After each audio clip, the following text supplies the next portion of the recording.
Aw, baba. Mfana ngifisa ngathi ngashaya umoya kancane. Hayi, icebo elihle lelo uthi naso. Awamaqatha Ambalwa nje soke sesingaphandle. ngeke. Okay, ngathi kaphumula kancane ngibuyisela umoya. Asibuyele.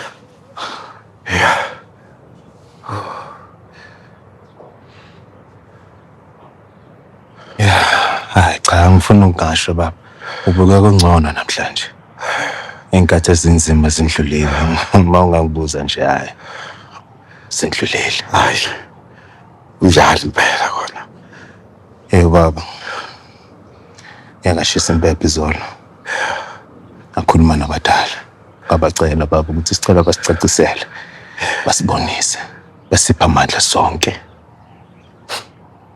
Nginethemba bazokwenza lokho.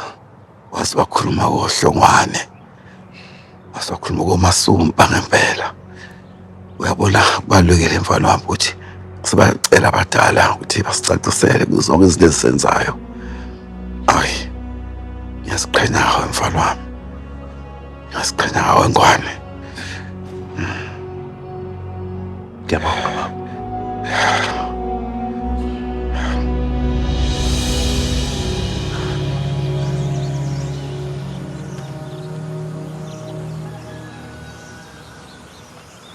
Ntomzethu, wazohlala apha ntombazana. Isikhulu.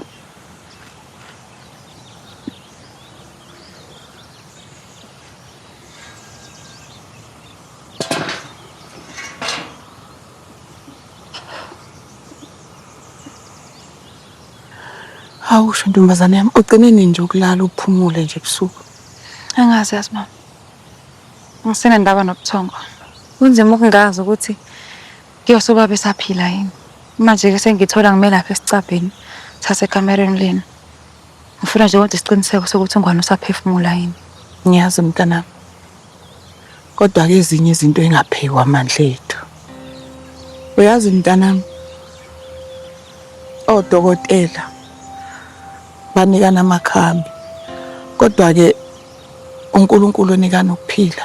Ungakukhohlwa lokho mntanami. Uqonda ukuthini ma?